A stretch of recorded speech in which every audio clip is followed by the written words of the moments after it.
Cette année, nous avons choisi de monter un spectacle sur la vie de Molière dans le cadre d'un cycle sur la mémoire où on a eu un spectacle sur la mémoire intime, où on aura quelque chose sur une mémoire historique, et Molière représente pour nous la mémoire collective théâtrale. Je suis partie d'un roman qui a été écrit par un auteur russe, Mikhail Bulgakov, qui était grand admirateur de Molière, un roman très documenté et très amusant, plein d'humour aussi.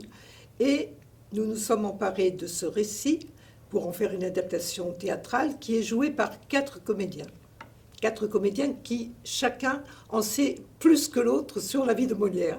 Si bien que ça va créer une espèce de jubilation, de frénésie entre eux.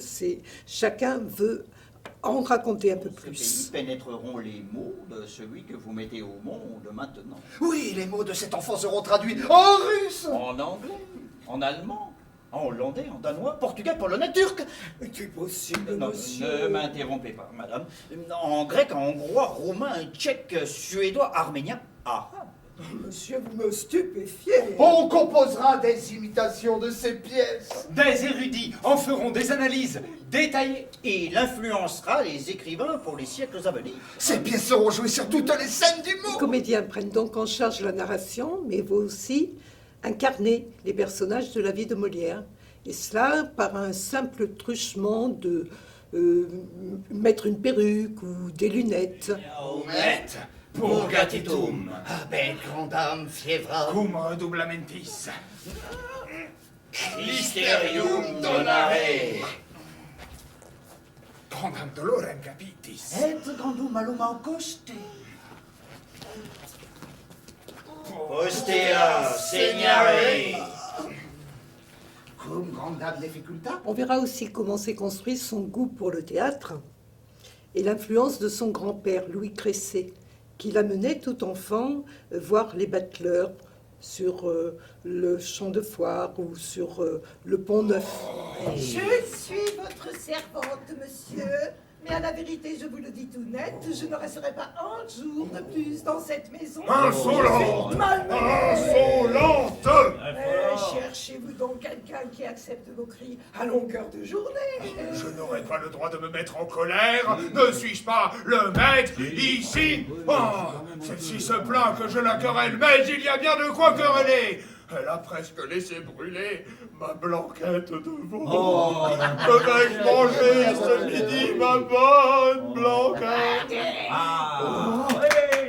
Et c'est ainsi qu'en opposition à son père, qui voulait qu'il devienne tapissier du roi comme lui, eh bien, Jean-Baptiste, fils Poquelin, a choisi de devenir acteur. Et dans les premiers jours de janvier 1643, il se présenta devant son père et déclara tout net Qu'il ne serait pas avocat. Tu ne seras point avocat. Non, Et pourquoi cela, monsieur? il ne me plaît point de plaider. Cela ne te plaît pas. Non, et je vous le dis tout net, je ne serai ni avocat, ni notaire, ni docte. Je saurais t'y forcer. Vous n'aurez pas ce cœur-là? Quoi, je n'aurais pas pour moi les droits d'un père? Non, ce serait se montrer indigne de vous. Je me moque de cela. Il vaudrait mieux 100 fois que vous acceptiez de bon cœur le seul métier que je veux faire. Et quel métier, monsieur? Acteur. Acteur. Acteur. Acteur? Acteur. et le 30 juin, une convention fut conclue. L'acte annonçait la création d'une nouvelle compagnie sous le nom de l'Illustre Théâtre. Date à partir de laquelle notre Jean-Baptiste Poquelin disparaissait. Pour renaître sous le nom de... Molière. Molière. Pourquoi ce nom? Mystère. Alors, on va suivre aussi ses débuts au théâtre, avec l'Illustre Théâtre qu'il vient de créer, avec Madeleine Béjart. Il va vivre des déboires, il fera de la prison, il va être obligé de quitter Paris, il part sur les routes. Cela va durer 13 ans, son errance. Et il va être obligé, alors que lui voulait être tragédien, il va être obligé...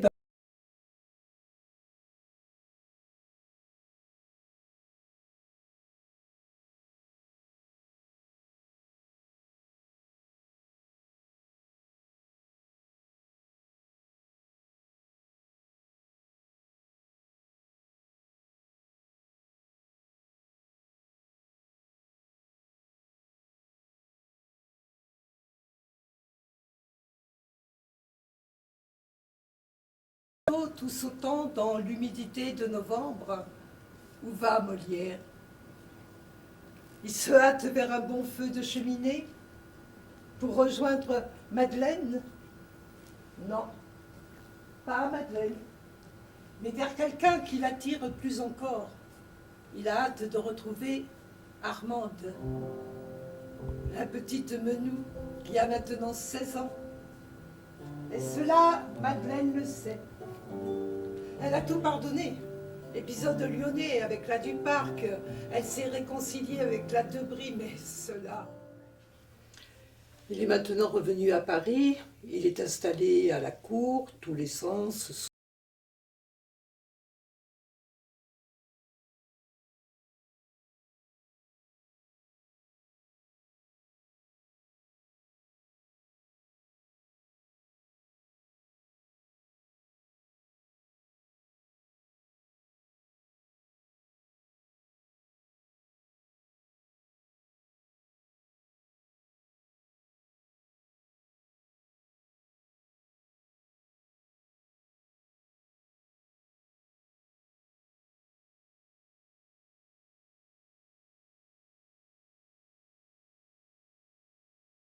des chiens excités. C'est un ruston. Un plagiaire. Juste bon à voler les Oh, idées des oh, autres. ça peut jouer. César, mais ta tête à s'habiller. Cocu. Quoi, Coquille? Oui, plus cocu que lui, tu n'en pourrais trouver. Incestueux. Fou. Il a épousé sa propre fille. Donnez-moi votre pouls. Voilà un pouls qui fait l'impertinence. Je vois bien qu'on ne me connaît pas encore. Qui est votre médecin? Monsieur Purgon. Tout cet homme-là n'est pas écrit sur mes tablettes entre les grands médecins. De quoi dit-il que vous êtes malade? Ouais, il dit que c'est du foie, d'autres disent que c'est de la rate. Oh, ce sont tous des ignorants, c'est du poumon que vous êtes malade. Du poumon. Oui, que sentez-vous? Oh, je sens de temps en temps des douleurs de tête. Le poumon. Et il me semble parfois que j'ai un voile devant les yeux. Le poumon. J'ai quelquefois des maux de cœur. Le poumon. Oui, quelquefois, oui. Il me vient des lassitudes par tous les membres. Et quelquefois, j'ai des coliques dans le ventre. Le poumon, vous le dis-je. Vous avez appétit à ce que vous mangez. Oh, oui, monsieur. Le poumon. Vous aimez avoir un peu de vin. Oh, oui, monsieur. Le poumon. Que vous est-il arrivé, maître? Rien du tout. J'ai simplement eu un élancement de la poitrine, mais cela a vite passé. Et comment le public a-t-il accueilli le spectacle? Oh, splendide. Ah, Mais vous avez mauvais air, maître. j'ai très bon air, mais je me sens soudain un froid. Et il se mit à claquer des dents. Oh là! Quelqu'un, vite!